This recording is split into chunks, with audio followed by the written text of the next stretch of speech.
새해를 맞은 첫 달 1월 말씀의 주제로 아브라함의 아침 스케치라는 주제로 달려왔습니다. 오늘 그 네 번째 마지막 시간인데요. 무거운 출발의 아침 스케치라는 제목으로 하나님의 말씀을 전하겠습니다.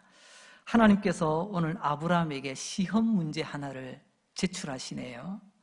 우리 인생도 늘 믿음의 시험을 치고 있습니다. 목사님, 나 이런 친구하고 싸웠습니다. 그건요, 하나님이 믿음의 시험을 치시는 겁니다. 네가 얼마나 참을 수 있는지, 어디까지 이해할 수 있는지, 또 싸운 후에는 어떻게 수습해 나가는지 하나님 우리의 믿음을 시험 치십니다. 하나님께서 아브라함에게 내주신 이 믿음의 시험지, 여러분 시험지 종이만 있는 게 아니고 안에 문제가 있지 않습니까? 시험 문제는 이렇습니다. 사랑하는 너의 아들 이삭을 번제로 드리라는 것입니다. 성경은 계속해서 강조합니다. 사랑하는 너의 아들, 사랑하는 너의 아들 이삭. 이놈이 사랑스럽지 않다면 얼큰이 이때다 싶어가지고 아마 내보내도 떨쳐버려도 여러분 던지고 하나님께 바친다 한들 뭐 그렇게 내 마음에 부담이 되겠습니까? 그런데 하나님은 말씀하십니다. 사랑하는 너의 아들 이삭을 번제로 드리라. 계속해서 하나님 강조하시죠. 그래서 이 시험 문제가 쉬운 문제가 아닙니다. 번제란 제단에 한번 올려졌다가 내려오면 끝나는 그런 게 아닙니다. 목사님에게 기도 한번 받고 내려가는 게 아니에요. 번제는 반드시 죽음을 전제로 하고 있습니다. 쉽게 말하면 사랑하는 너의 아들 이삭을 죽여서 나에게 번제 제물로 드려라, 그런 말입니다. 너무 어렵죠. 차라리 아비 된 나를 죽이라고 한다면 차라리 낫겠어요. 그런데 사랑하는 내 아들을 번제로 하나님께 드리라고 하시네요. 참 어려운 시험 문제입니다. 오늘은 아브라함이 이 말씀을 듣고 하룻밤을 보낸 그 다음날 아침 이야기입니다. 이러면 또 아침이 나오네요. 3절 상반절입니다. 아브라함이 아침에 일찍이 일어나. 오늘은 바로 그 다음날 아침, 아브라함의 아침 스케치. 오늘도 아브라함 스케치북에서 3장을 넘겨보려고 합니다. 첫 번째 아브라함의 아침 스케치는요, 온전한 순종이 뭐냐는 것입니다. 아브라함의 이 아침 스케치는 우리에게 오늘 온전한 순종이 무엇인지를 말씀하고 계십니다. 오늘 시험 문제는 사랑하는 아들을 바치라는 거예요. 이게 믿음의 시험지, 그리고 순종의 시험지라고 말할 수 있습니다. 우리 삶의 모든 시험지는 아브라함처럼 믿음의 시험지를 받습니다. 그리고 순종의 시험지를 받습니다. 서너 번 내가 준비했지만 탈락 떨어졌습니다. 이제 어떻게 해야 되지? 불합격 통지서를 받습니다. 그때 하나님께서 이 믿음의 시험지를 내미십니다. 너 이제 어떻게 반응할래? 이때 너는 어떤 믿음은, 어떤 순종을 보여줄래? 이런 시험지를 우리에게 내미신다는 것입니다. 아브라함이 믿음의 시험지, 순종의 시험지를 받았듯이 우리도 시험지를 받는다는 거죠. 아브라함 어떻게 됐을까요? 아브라함, 우리 믿음의 조상 아브라함 역시 우리 기대를 저버리지 않네요. 순종합니다. 그것도 온전히 순종합니다. 여러분, 오늘은 순종이 그냥 순종이 아닙니다. 온전한 순종입니다. 온전한 순종에는요, 2가지 측면으로 살펴볼 수가 있습니다. 첫 번째, 온전한 순종이란 즉시 순종하는 것이다 라는 것을 우리에게 말씀하십니다. 아브라함은 오늘 보세요. 즉시 순종하십니다. 즉시 순종이 온전한 순종입니다. 아무리 맛있는 떡, 나중에 먹지, 이러면 아껴보세요. 아끼다가 뭐 되는 거 아시죠? 이러면 아끼다가 나중에 곰팡이 쓸어서 먹지도 못합니다. 맛있는 생선 아무리 구워놓았다 할지라도 오래되면 상하고 고양이가 낼름 채가기도 합니다. 순종도 똑같습니다. 우리의 젊은 날, 우리에게 시간 주시고 건강 주시고 기회 주셨을 때 그때 이때 순종하는 것입니다. 세월 허송하지 않고 나중에 나이 들어 힘 떨어져 찾는 이 없고 갈 데 없고 아이고 이제 하나님께 봉사해야 되겠다, 그게 아니라는 것입니다. 안 하는 것보다는 낫지만 여러분, 하나님 앞에 우리의 지난 날을 한번 돌아보시기 바랍니다. 온전한 순종이라는 것은 즉시 순종하는 것입니다. 3절에서 말했죠. 아브라함이 아침에 일찍이 일어났다고 말입니다. 일찍이 일어난 뒤에 나귀의 안장을 지웠다라고 말하고 있습니다. 여러분, 아침에 일어난 것으로 끝나지 않아요. 내가 해야 될 일을 찾아서 나귀의 안장을 채우고 그 다음에 하나씩 진행이 되는 이야기입니다. 질문 하나 던져볼까요? 아브라함은 왜 이렇게 아침 일찍 일어났을까요? 나이가 적어도 100세의 이삭을 얻었고요, 그 아이가 성장하여 아버지 손잡고 걸어갈 정도입니다. 그죠? 그러니까 100세 더하기 이삭이 성장한 나이입니다. 우리 흔히 그러잖아요. 아이고 이제 나이 드니까 잠이 없어져.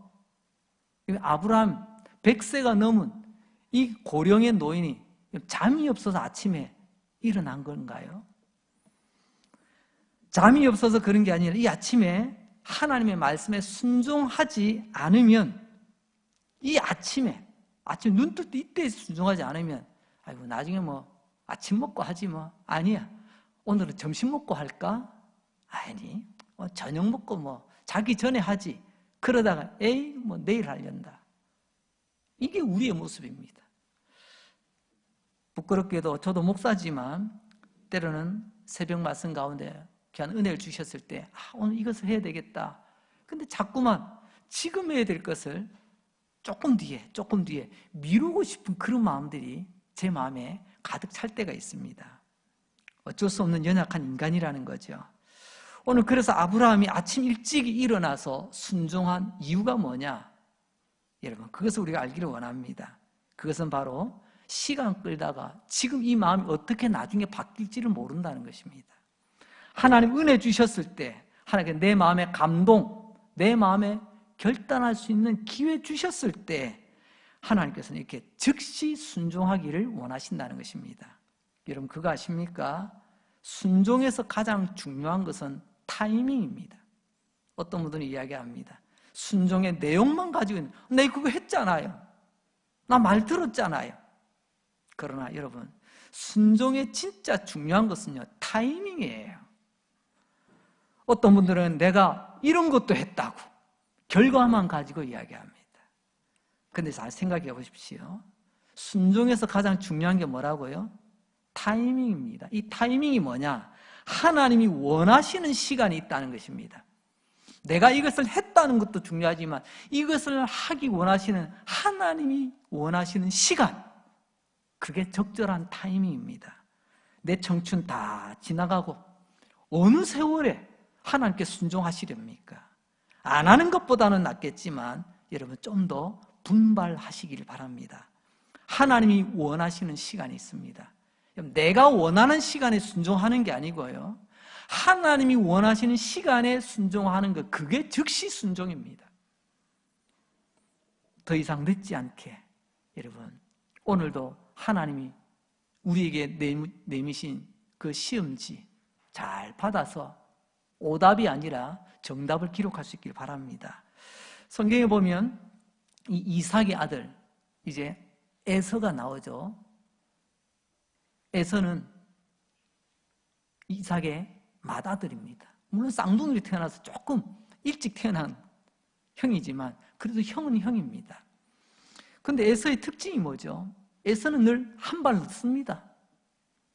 뒤늦게 찾아옵니다. 타이밍을 놓쳐요.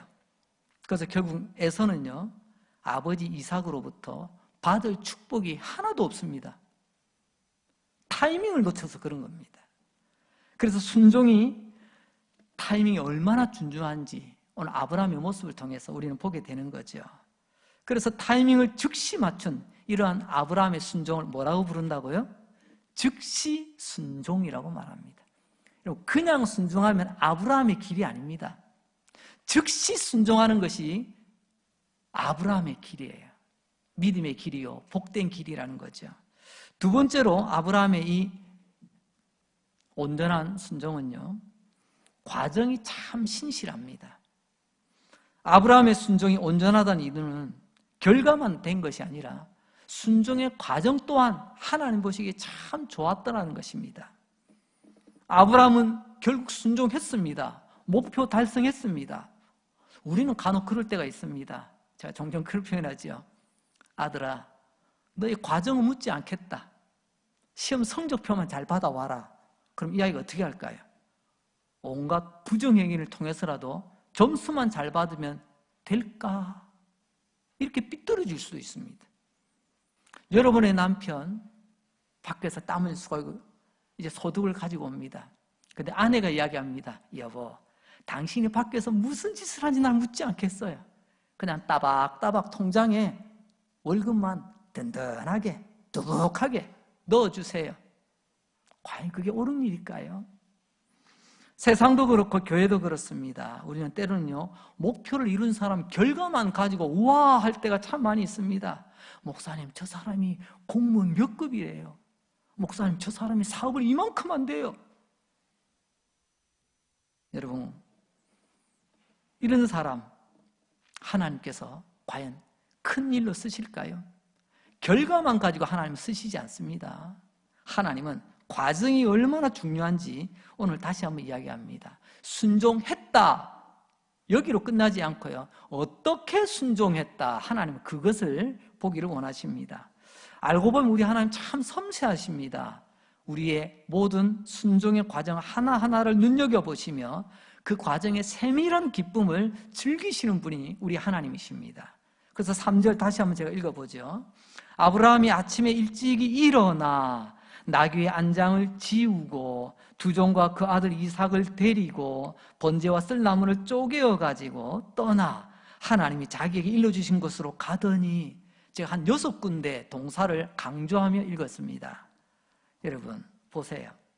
이 내용들을 가만히 보니까 특별히 한 절 가운데 나무, 여러분 번제에 쓴 나무도 준비했다라고 표현을 하고 있습니다. 사실 나무가 필요하죠. 번제란 불로 태우는 제사이기 때문에 그렇습니다. 그런데 하나님이 말씀하신 모리아 산에는 나무가 없나요? 뭐 거기 우리 지난 일제시대처럼 우리 모든 산에 있는 나무들이 다 수탈당했나요? 잘려나갔나요? 6.25 때 폭격맞고 그냥 그래가지고 우리 산이 전부 다 민둥산이 돼버리듯이 모리아 산이 그런 민둥산인가요? 그렇지는 않을 겁니다. 거기에도 나무는 있을 거예요.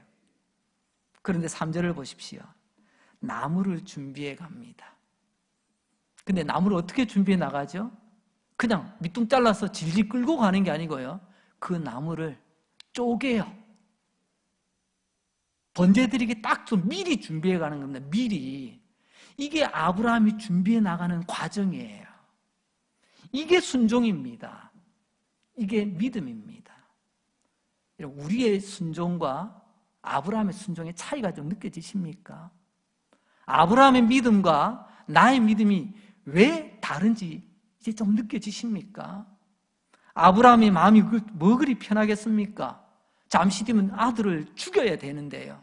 그런 무거운 마음이 있지만 하나님께 순종하는데 내 아들을 불태우는 데 쓸 나무를 잘라서 쪼개요. 그것을 또 가득 묶어야 되지 않겠습니까? 잘 준비해서 가는 이 아브라함의 순종의 과정, 우리는 놓치지 말아야 됩니다. 이게 온전한 순종, 바로 아브라함의 모습이죠. 믿음의 철학자라고 알려져 있는 키에르케고르, 아마 이름 정도는 한 번씩 들어보셨을 겁니다. 그가 이런 말을 남겼습니다. 목표를 이루는 것보다 과정 자체가 소중한 것이 우리의 인생 여행이다. 목표 달성뿐만이 아니라 그걸 향해서 걸어가는 과정, 이 과정이 매우 소중하다는 것입니다. 인생의 여정은 목표를 이룬 것으로 끝나는 게 아닙니다. 야, 변형 목사, 강릉제일교회 담임 목사 되었다더라. 이게 목표가 끝이 아니라는 것입니다. 하나님은 눈도 깜짝하지 않습니다. 하나님은 과정, 한 걸음 한 걸음, 오늘 우리의 걸음을 눈여겨보시는 분이라는 거죠. 하나는 우리의 목표를 먼저 보시는 것이 아니라 그 목표를 향해서 가는 과정 하나하나를 소중하게 여겨보십니다. 그런 의미에서 오늘 아브라함의 이 순종은 너무나도 아름다운 순종이라고 말할 수 있는 것입니다. 물론 마지막에 순종하는 것도 귀하지만 여러분, 섬세한 순종의 과정을 가지는 사람 얼마나 복될까요? 아브라함의 이 믿음의 여행은요, 모리아 산으로 3일 여행길을 떠나게 됩니다. 그 3일 여행길 가서 준비한 게 아니라 가기 전부터 미리 준비해서 가는 이러한 모습, 하나님께서 얼마나 기뻐하실 만한 여행이겠습니까? 이렇게 해서 이제 아브라함의 아침 스케치 또 한 장을 넘겨가게 되겠습니다. 이제 두 번째 스케치입니다. 믿음으로 산다는 게 뭔가를 보여주는 스케치를 우리는 보게 됩니다. 믿음으로 산다는 것은요, 순종과 신뢰의 두 발로 걸어가는 것입니다. 다시 한번요, 믿음으로 산다는 것은 순종 그리고 신뢰, 이 두 가지가 있을 때 우리는 믿음이라고 말하는 겁니다. 목사님, 제 친구 김 집사인데요, 이 집사인데요, 자, 이 집사 믿음 좋습니다. 제가 질문합니다. 아, 그래요? 또요? 어떤 믿음이 좋은 겁니까? 아, 이 집사님이 교회 일에 열심히 해요, 열심. 여러분, 그렇습니다. 우리가 착각하는 게 바로 이 부분입니다. 열심이 과연 믿음일까요? 물론 여러분, 믿음은 열심을 포함하고 있습니다. 그러나 열심이 믿음의 전부는 아니라는 것입니다. 우리 이걸 놓치지 말아야 되겠습니다. 진짜 믿음은 뭐냐? 오늘 주님께서 말씀하십니다. 믿음은 내가 할 수 있는 일에 대해서는요, 최선을 다하는 겁니다. 믿음이 뭐라고요? 내가 할 수 있는 일에서는 최선을 다하는 거예요. 그리고 또한 내가 할 수 없는 영역이 있습니다. 그것은요, 하나님께서 이루실 줄 믿고 신뢰하는 것입니다. 최선과 신뢰, 이 두 가지가 우리 믿음의 구성 요소들입니다. 아브라함 보세요. 최선을 다해서 순종하잖아요. 네가 사랑하는 아들 이삭을 번제로 드려라. 이 시험 문제를 받아들고 그가 어떻게 이거를 풀어나가죠? 첫째, 아침 일찍이 일어납니다. 일어나자마자 미니적거리지 않고 나귀에게 안장을 얹고 나무를 준비하고 불을 준비하고 여러분, 그리고 아들 데리고 갑니다. 과정 하나하나가 얼마나 치밀하게 준비되는지 모르겠습니다. 이게 뭐죠? 아브라함이 할 수 있는 영역이잖아요. 내가 할 수 있는 영역에선 최선을 다하는 겁니다. 뭐 알아서 하겠지. 그러면서 팔짱 끼고 뒤에서 구경하고 있는 게 아니라는 거죠. 그리고 또한 아브라함은 내가 할 수 없는 것은 믿고 순종하였습니다. 내가 할 수 없는데 어떻게 순종하죠? 내 영역을 벗어난 것은요, 나는 할 수 없지만 하나님은 하실 수 있다는 것입니다. 이게 하나님을 향한 신뢰라는 거죠. 오늘 본문 전체를 보면 아브라함은 첫째, 하나님의 말씀에 순종합니다. 할 수 없는 것에 대해서는요, 하나님을 신뢰합니다. 여러분의 믿음은 어떠하신가요?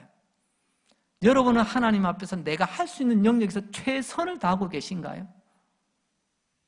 또한 내가 할 수 없는 영역에 대해서는 하나님을 신뢰하고 계신가요? 이 신뢰는 두 가지로 또 생각해 볼 수 있는데요, 아브라함은 오늘 두 가지 신뢰를 보여줍니다. 첫째, 나는 전능하신 하나님을 신뢰한다고 고백합니다. 5절 말씀입니다. 이에 아브라함이 종들에게 이르되 너희는 나귀와 함께 여기서 기다리라. 내가 아이와 함께 저기 가서 예배하고 우리가 너희에게로 돌아오리라. 잘 보세요. 하나님 이삭을 번제하러 갑니다. 그런데 아브라함은 따라왔던 종들에게 우리가 돌아올 것이다 라고 말하고 있습니다. 번제의 목적이 뭐죠? 죽여서 불태우는 제사가 번제입니다. 왜 아브라함이 발걸음이 무거웠죠? 사랑하는 내 아들 죽여야만 하기 때문에 그렇습니다. 그런데 보세요. 번제로 드리는 것은 죽이는 건데 돌아온다는 것은 살아서 걸어 돌아오는 거죠. 사실 이게 말이 안 되는 겁니다. 번제로 드린다, 이건 죽이는 건데 그러면 죽지 않는 재물이 어디 있겠어요? 그런데 아브라함은 말합니다. 돌아오리라. 누가요? 우리가 돌아오리라. 우리는 여기서 아브라함의 믿음이 어떠한지를 확인할 수가 있습니다. 죽고 사는 것은 내 영역이 아니에요. 믿습니까? 그래서 아브라함은 하나님을 믿고 신뢰한 겁니다. 마지막 나무를 쪼개는 것까지는 내가 할 수 있어요. 좀 뒤에 보게 되면요, 그 나무를 제단에 펼쳐놓는 것까지는 내가 할 수 있어요. 그 내 손에 칼로 아들을 향해서 잡으려고 이 동작까지는 내가 할 수가 있습니다. 그 이후 그 나머지는요, 내가 할 수 있는 영역이 아니에요. 내가 할 수 있는 영역에서는 최선을 다하고, 내가 할 수 없는 일에 대해서는 하나님을 절대적으로 신뢰하는 것. 그렇습니다. 나의 하나님, 생명의 하나님이십니다. 나의 하나님, 살리시는 하나님이시고, 나의 하나님, 부활의 하나님이십니다. 여러분, 너희는 여기 있으라, 우리가 돌아오리라. 우리는 이것을 믿음이라고 합니다. 여러분에게 하나님께서 주어진 시험 문제지를 들고 여러분의 삶은 최선을 다하고 계십니까? 그리고 여러분들이 감당할 수 없는 영역에 대해서는 하나님을 신뢰하고 계십니까? 그때 믿음을 논하시기 바랍니다. 죄송하지만 여러분이 그렇게 열심히 교회를 다니고 계십니다. 그렇게 열심히 봉사도 합니다. 근데 여러분들의 마음은 왜 그렇습니까? 1년 365일 늘 불안해, 걱정, 근심, 염려가 떠날 날이 없어. 전능하신 하나님을 한 번도 제대로 신뢰해 본 적이 없습니다.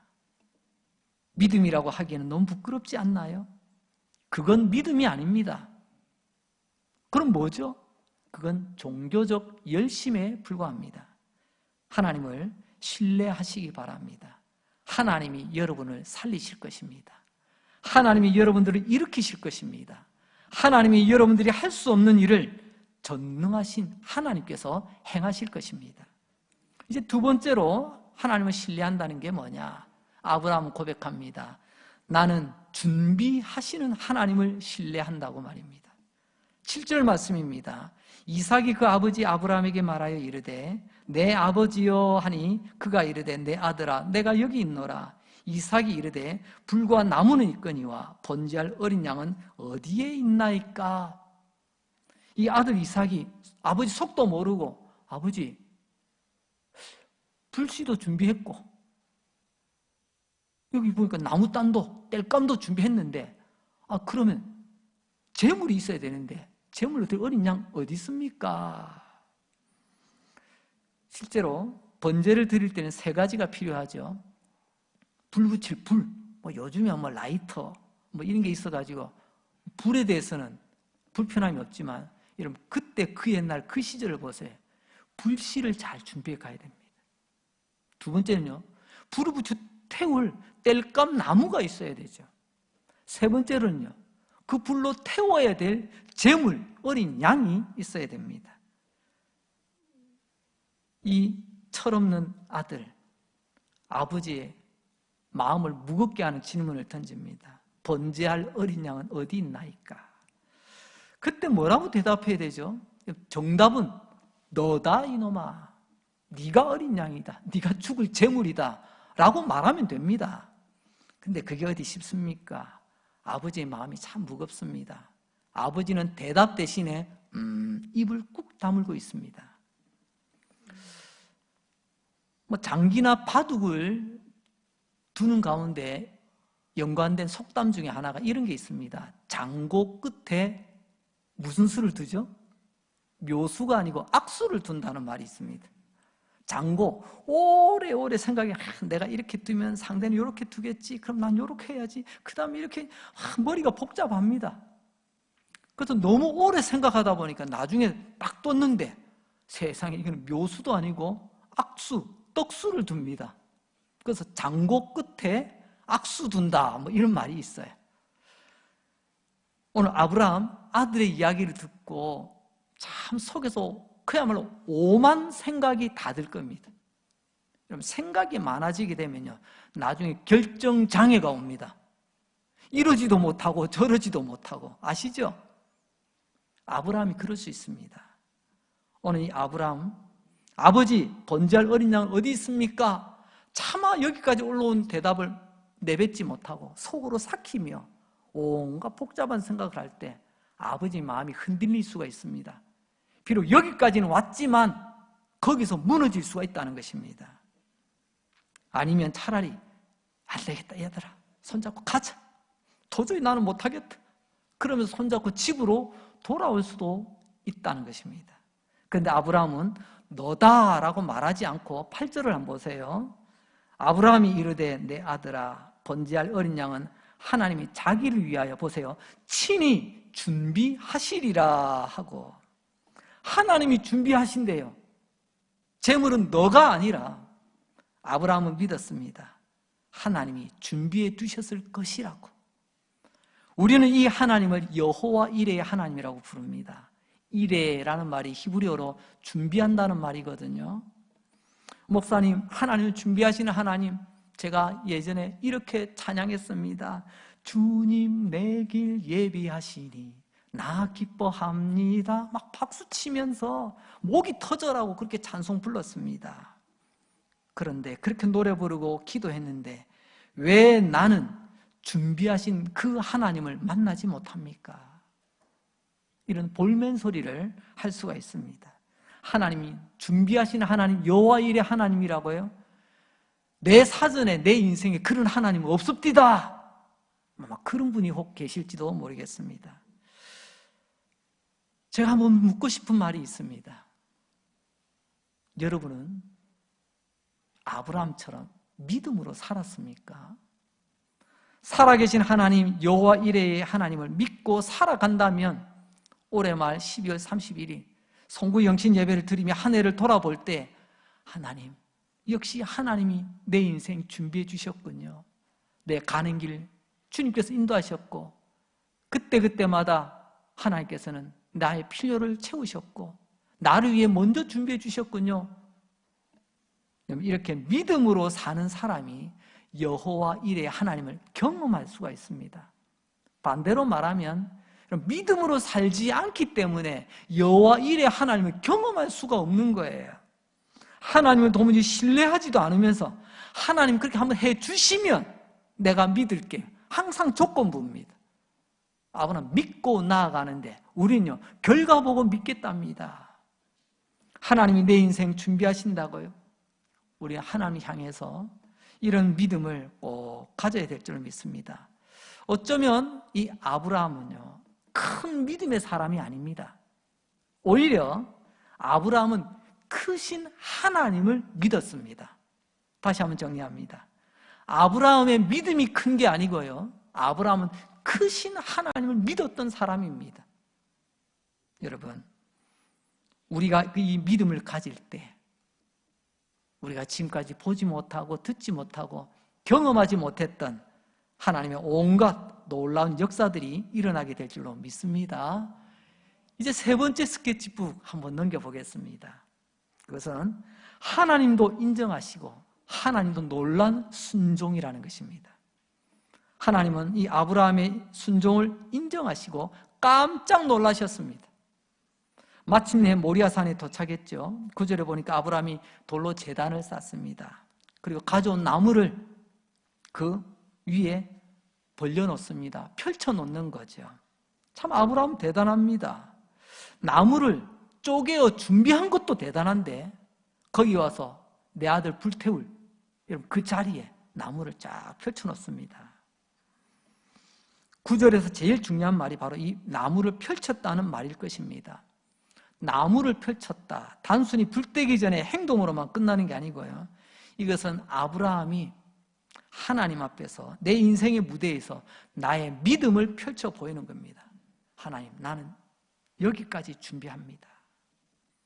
아브라함은 나무를 펼친 것이 아니라 자기 인생 무대에서 하나님 앞에 내 믿음을 펼쳐 보인 것입니다. 아브라함은 나무를 펼쳤습니다. 하나님은 그 믿음을 보신 거죠. 10절입니다. 손을 내밀어 칼을 잡고 그 아들을 잡으려 하니 손을 내밀어 칼을 잡았답니다. 그리고 그 아들 잡으려 숨바꼭질이 아닙니다. 여기서 잡는다는 것은 소, 돼지 잡는 겁니다. 아들을 지금 잡아야, 칼로 아들을 죽여서 각을 떠야 제물로 올릴 수가 있지 않겠습니까? 여기서 놀라운 것, 아브라함이 칼도 가져갔네요. 이건 호신용 칼이 아닙니다. 아마 어떤 분은 좀 그럴지도 모르겠습니다. 하나님, 여기까지 왔는데 제가 칼을 안 가져왔네요. 먼 길을 왔는데 제가 다음 날 제가 칼 가지고 와서 다시 시작할게요. 또 핑계거리도 삼을 수도 있습니다. 그런데 나귀도 준비하고 나무도 준비하고 불도 준비했는데 아브라함이 칼도 준비했습니다. 이 칼은요, 호신용 칼이 아니라 아들을 잡아 죽이는 칼입니다. 아버지는 이 칼의 용도를 알고 있어요. 그 칼을 끝까지 가지고 왔습니다. 창세기 22장은 계속해서 강조하죠. 사랑하는 너의 아들을, 그 이삭, 아브라함이 사랑하는 그 아들. 근데 이 칼은 그 사랑하는 아들을 찌르고 잘라야 되는 칼입니다. 이게 순종이 어려운 이유입니다. 왜 우리가 순종이 어려운가? 내 사랑하는 그 아들을 잡아야 되기 때문에 그렇습니다. 내가 아까워하는, 내가 소중히 여기는, 내가 귀하게 여기는 그것을 내려놓아야 되기 때문에 순종이 말보다 쉽지 않습니다. 얼마나 순종이 어렵습니까? 내 아들 이삭을 잡아야 되는데, 죽여야 되는데, 이 말은 다시 거꾸로 돌려보면 이런 겁니다. 순종을 하나님께서 얼마나 귀하게 여기시는가 하는 것을 알게 됩니다. 그때 다급한 소리가 하늘로부터 들리죠. 사자가 이르되 12절입니다. 사자가 이르되 그 아이에게 너의 손을 대지 말라. 그에게 아무 일도 하지 말라. 내가 내 아들 내 독자까지도 내게 아끼지 아니하였으니 내가 이제야 내가 하나님을 경외하는 줄 알았노라. 하나님께서 다급한 소리로 이삭에게 손대지 마라, 칼로 찌르지 마라, 이삭을 다치게 하지 말라는 말씀이죠. 손대면 큰일 난답니다. 알고 보니까 이 시험지 의도는 하나님을 경외하는가 그렇지 않는가를 알아보기 위한 의도였다는 것을 알게 됩니다. 경외가 뭐죠? 첫째는 사랑입니다. 경외가 뭐냐고요? 둘째는 두려움입니다. 사랑과 두려움이 녹아져 있는 마치 학금처럼 말입니다. 경외란 사랑합니다. 하지만 사랑하기 때문에 감히 함부로 할 수 없어 두렵습니다. 이게 경외죠. 오늘 하나님 말씀합니다. 너는 나를 경외하는가? 우리가 어떻게 그 경외함을 보여드릴 수가 있을까요? 하나님을 경외함을 보여줄 수 있는 그 척도가 오늘 아브라함을 통해서 볼 때 순종이라는 것입니다. 내가 하나님을 사랑하고 하나님을 가볍게 대하지 않고 두렵고 떨림으로 대한다는 그것을 어떻게 할 수 있느냐? 순종의 태도를 보면 알 수가 있다는 것입니다. 순종이 없다면 아무리 100번 하나님의 경외를 외친다 할지라도 그렇게 하나님을 경외하는 게 아니라는 거죠. 그래서 문제는 너는 하나님을 경외하는가? 정답은요, 순종이라는 것입니다. 경외합니다. 100번 외치는 것이 아니라 순종이 답이라는 거죠. 그래서 하나님께서 말씀하십니다. 이제야 네가 나를 경외하는 줄을 알았도다. 이제야 알았답니다. 궁금합니다. 저 예전에는 이런 궁금한 생각도 가졌어요. 그때는 제가 믿음이 어렸을 때, 지금보다 말입니다. 하나님은 모르는 것도 없다면서, 하나님은 전능하신 하나님이시라면서, 아니 이제야 알았다고? 그럼 좀 이상한데? 그렇습니다. 당연하죠. 그럼 이제야 알았다는 것은 몰랐는데 하나님 이제 알게 되었다, 그런 차원의 표현이 아닙니다. 여기서 이제야라고 하는 것은요, 두 가지로 말씀드릴 수 있습니다. 첫째는요, 아브라함아 너의 하나님을 경외함이 여전하구나, 하나님의 놀라움입니다. 이제야라는 말은요, 너는 한결같구나. 아브라함을 하나님께서 부르셨습니다. 구원의 세계, 믿음의 세계로 부르시죠. 그 장면이 창세기 12장 1절입니다. 잘 아시는 말씀 다시 한번 읽어보겠습니다. 여호와께서 아브라함에게 이르시되 너는 너의 고향 친척 아버지의 집을 떠나 내가 너에게 보여줄 땅으로 가라.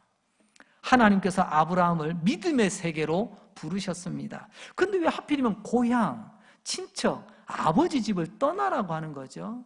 지난주에도 한번 말씀드렸습니다만 여러분, 내가 예수 믿고 여러분 예배당 그냥 다니면 되는 것 아닌가요? 왜 고향, 친척, 아버지 집을 떠나는 게 믿음의 세계와 무슨 상관이 있나요? 이것을 잘못 해석하게 되면 예수 믿으면 부모님도 없고 형제도 없다, 뭐 이런 말로 오해될 수가 있는 부분입니다. 아닙니다. 예수 믿을수록 우리는 부모님을 더 잘 섬겨야 됩니다. 형제간에 더 우애하셔야 됩니다.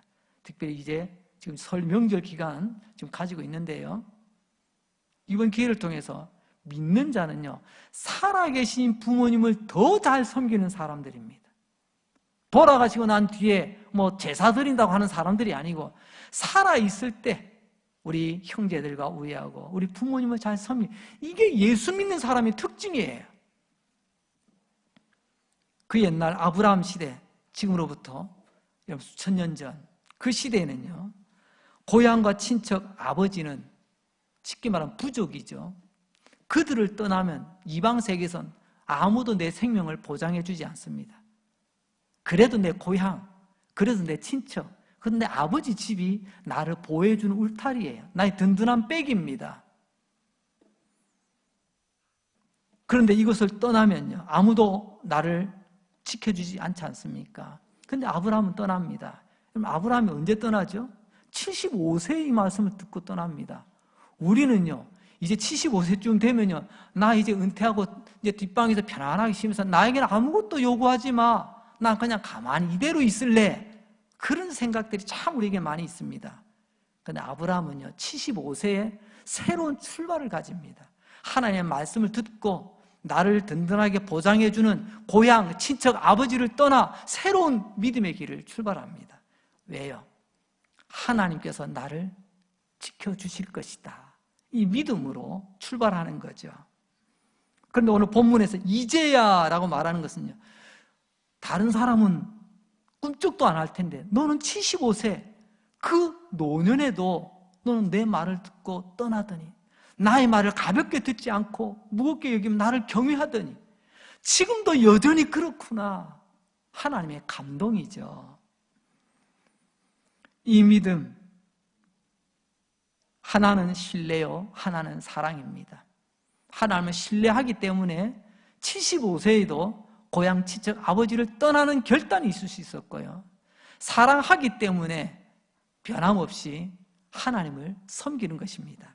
두 번째, 이제 알았다라는 말은요 앞으로 다가올 하나님의 축복의 사인, 축복의 신호라는 말씀입니다. 뭐 지금은 뭐 보기 힘들고 그렇지만 명절 전에는요 제일 시끄러운 데가 있습니다. 시골 장터에 가면 특별히, 뭐 저도 어릴 때 그랬습니다만 이 뻥튀기 아저씨 대목입니다. 그죠? 뻥 튀겨가지고 뭐 이걸로 뭐 강정도 만들고 뭐 하기도 합니다. 근데 이 뻥튀기 아저씨 탁 압력이 차서 때가 돼 제낄 때 뻥 소리 나기 전에 반드시 외치는 소리가 있습니다. 뭐라고 외치는지 아십니까? 뻥이요. 그럼 우리는 다 알아들어요. 뻥이요 소리 나면 뭐 이상한가 보다 귀 막고요 마음에 딱 준비를 합니다. 그러면 아니나 다를까 뻥 하면서 하얀 수증기와 함께 이렇게 또 튀겨져 나오는 것들을 봅니다. 오늘 하나님께서 이제야 알았다라고 말하는 것은요 앞으로 어떤 일이 벌어질까 너에게 이제 말해주겠다, 하나님의 축복의 신호라는 것입니다. 17절, 18절입니다. 어떤 하나님의 축복일까요? 우리 다 같이 한번 읽어봅시다. 시작. 내가 내게 큰 복을 주고 내 씨가 크게 번성하여 하늘의 별과 같고 바닷가의 모래와 같게 하리니 내 씨가 그 대적의 성문을 차지하리라. 또 내 씨로 말미암아 천하 만민이 복을 받으리니 이는 네가 나의 말을 준행하였음이라 하셨다 하니라. 아멘. 이제 알았다라고 하는 것은 하나님께서 우리의 믿음을 인정하시는 순간 하나님 향한 경외심을 확인하고 놀라워하실 뿐만이 아니라 그때부터 여러분 더 큰 복, 이제 아브라함에게 갇혀있는 복이 아닙니다. 아브라함을 통해서 너의 후손들, 너의 자손들이 이런 큰 복을 받아 누리게 되리라 하나님의 축복의 사인을, 축복의 신호를 알려주신다는 것입니다. 이제 말씀을 마무리하겠습니다. 오늘 창세기 22장은 그날 아침 아브라함의 아침 스케치입니다. 믿음의 시험지를 받아들고 아브라함은 순종이라는 답, 온전한 순종이라는 답을 써내려갔습니다. 순종. 우리의 인생도 모든 상황, 모든 일이 따지고 보면 믿음의 시험지 아니겠습니까? 그리고 순종의 시험지 아니겠습니까? 믿음으로 답을 찾을 수 있길 바랍니다. 순종으로 답을 찾을 수 있길 바랍니다. 그때 여러분들은 하나님이 인정하시는 복된 사람 될 것입니다. 이제야 알았구나. 우리 김 집사, 우리 이 집사 한결같구나. 그리고 하나님께서는 여러분들의 믿음과 순종을 보시고 뻥튀기 뻥이요 예고하시고 쏟아져 나오는 그 뻥튀기 알맹이처럼 너의 아들, 딸들이 대적의 성문을 차지하게 될 것이다. 너의 아들, 딸들을 통해서 천하 만민이 복을 받게 될 것이다. 이런 위대한 하나님의 축복이 뻥 하고 터지게 되는 것입니다. 저와 여러분, 그런 복된 믿음의 사람, 그 믿음을 순종으로 보여주는 사람, 축복의 사람, 하나님께서 마지막까지 쓰시는 사람 되시기를 주님의 이름으로 축복합니다. 기도하겠습니다. 하나님 아버지 감사합니다. 오늘도 하나님을 예배할 수 있는 은혜 주시니 감사합니다. 오늘도 말씀을 통하여 하나님 순종의 사람이 얼마나 하나님이 기뻐하시는지를 보게 되었습니다. 하나님, 아브라함의 순종을 우리에게도 허락하여 주시옵소서. 이 시간 우리 아멘하며 일어나기 전에 능력의 주님, 크신 하나님 신뢰합니다. 천지 만물을 능력으로 창조하신 하나님께서 이 시간 우리 가운데 있는 질병을, 우리 가운데 있는 고통을 깨끗하게 고쳐주시기 원합니다. 예수의 이름으로 모든 병마들이 떠나가게 하시고 예수의 능력으로 그 병이 뿌리까지 뽑혀지는 역사를 허락하여 주옵소서. 우리가 우울하고 불안하고 두려움의 목구름 가운데 갇혀 있을 때 주님의 능력의 손으로 깨끗하게 거쳐지게 하여 주시옵소서. 주님, 우리 살려 주옵소서. 주님, 우리를 구원하여 주옵소서. 또 한 주간 주님과 동행하는 멋진 한 주간 소망하옵고 예수님 이름으로 기도합니다. 아멘.